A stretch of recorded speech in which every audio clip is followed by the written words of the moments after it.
Well, I slept here this morning. Last night, in my very open-faced tent. I was certainly warmer than I was the night before, but it was still pretty cold. The ground is very cold, and I had misjudged a little bit and had thought I had some more padding for the ground, but I didn't. So I used the human blanket, which was woolen, on the ground, and it's gravel, and put I bought from the supermarket a little kneeling pad, which I guess people use for gardening and stuff. I put that sort of under where where I'd make the most contact with my body. And I had pajama bottoms, and I had slippers, and I used the animal blanket on top, which was like a single duvet kind of thing, and there was no bad smell. I aired it out yesterday, and then I had my cushion, and I faced the wall, so you see through there. I was, as I said, because I've been in for a service in morning tea. I didn't realise they did services on Wednesdays, but I'll get to that in a minute.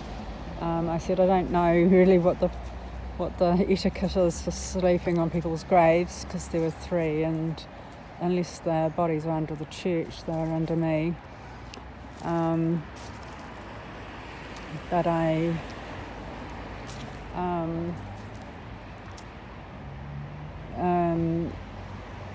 had a little backrest, and there were those gargoyles looking over me, which I guess I spent enough time traipsing around Europe with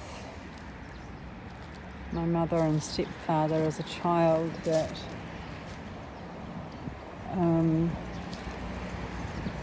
gargoyles are not fearsome, they're not, none of that.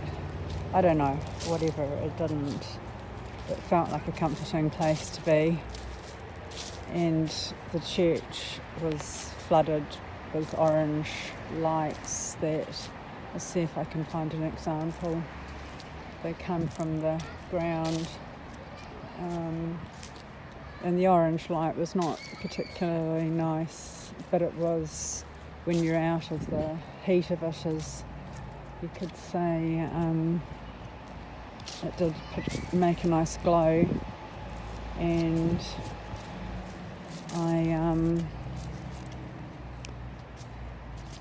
I felt quite cozy, and I had a beer, and that I thought I would drink, and I had some magazines that were approved with the WINZ green card, and I feel that that's hey, someone can parallel park, and I thought that was just in case you didn't get the joke, and I thought it was appropriate to buy a beer and some magazines. I bought 3 magazines. I bought Marie Claire. I thought I'd better buy that instead of Vogue, even though love Vogue. I bought Time, and I bought New Scientist. And I thought, and I bought little things that I could, eat without having to keep them cold too long. And I thought that all of it, although it was really expensive, I thought that it's all very appropriate for someone who's living on the street, because I had charged my phone as much as I could, but I couldn't really, be on my phone. When I uploaded my video last night, of course, I was in McDonald's, making the most of that. I'll just wander around actually before I go to my destination. So, I took a couple of sips of beer and it just wasn't what I felt like. And I was very tired because obviously the night before I'd had a really bad sleep. And I woke up in the morning and I realised, and it was 2 degrees. 2 degrees. I don't know what time it was. 7:30. And then I just stayed in bed for another hour till 8:30. There are movers coming to move things, but I sort of arranged to have that done in my absence. And then I've dipped them around, but I also didn't want to say, look, I'm actually homeless at the moment and I'm not unreliable. I'm just like, it never ceases to amaze me how much people, I assume it's people other than me, can appear to be just normal and functional and polite if a bit disorganised when their whole lives have fallen apart. And it's partly just propriety, and I think that's proper propriety, it's no one else's, you can't just go burdening a man with a van.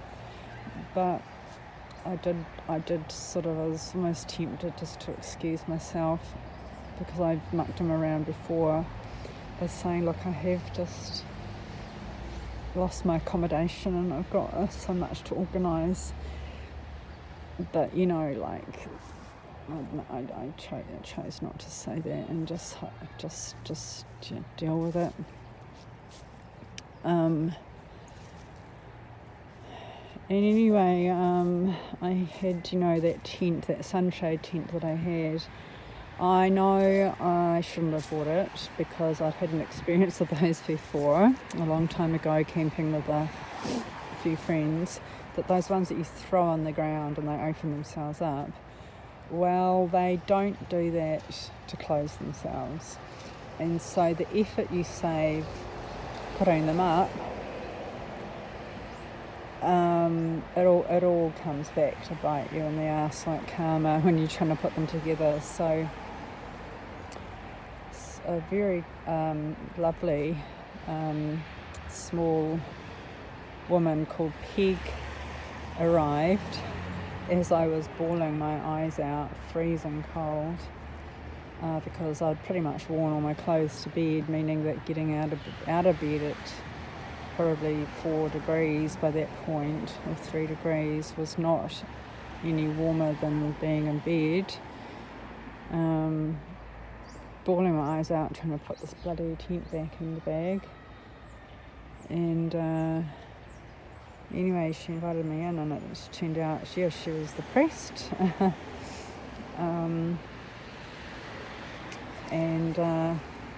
So it's an Anglican church.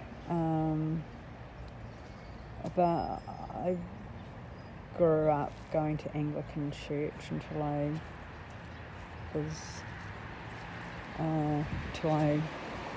exercised my preference not to, because there's too much singing for my liking. But we had vicars. I did not know they had priests, but these had vicars too. So I guess there's a hierarchy of clergy or whatever. And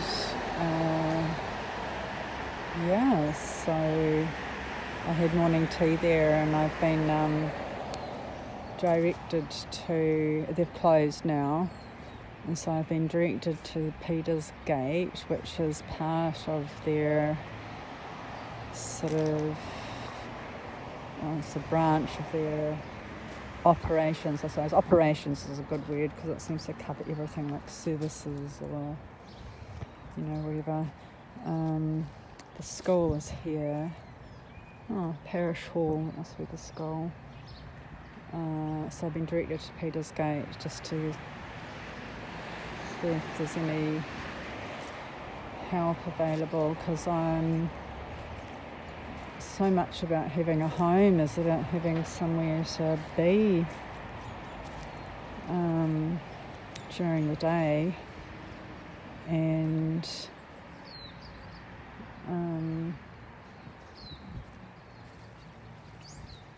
I can't just carry all that shit around with me. I mean, luckily I've got a storage unit, but there are malls and stuff here, but you can't just live in malls, and it's difficult to charge your phone prices. I got told off by a security guard yesterday. Anyway, something I learned today. So there are nuns there. One nun anyway, and Peg sat me next to her for the service to direct, to make sure I was on the right page of my booklet, which my mind was not on. Anyway, afterwards I said to her, she was lovely, and I said, "Yeah, I love your crucifix." It was like sort of, it looked like slightly beaten silver over a coarse dark wood. And I said, "Do you call them crucifixes?" Because I'm not quite sure. I mean, even though I went to Anglican church, I was never engaged in it or anything. And she said, "Well, we do call them crucifixes, but this is a resurrection cross." And I said, "Oh, what's the difference?" And she said, "Well, Jesus isn't on it." I was like, "Oh my God, it was just a cross without Jesus." So obviously I'm like, "Oh, he's off the cross." It's like, yeah, he was resurrected.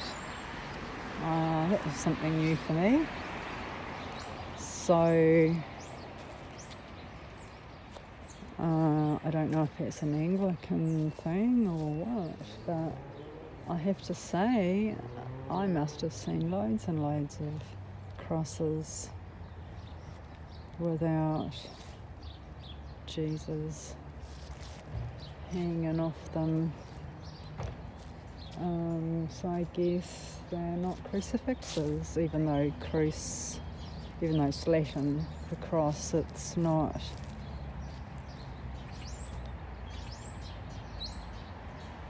Yeah, crucifix would have pre-existed crucifixion.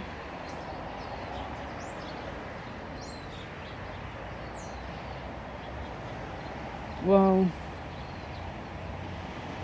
only just. No, that would have been their purpose. Oh well, anyway.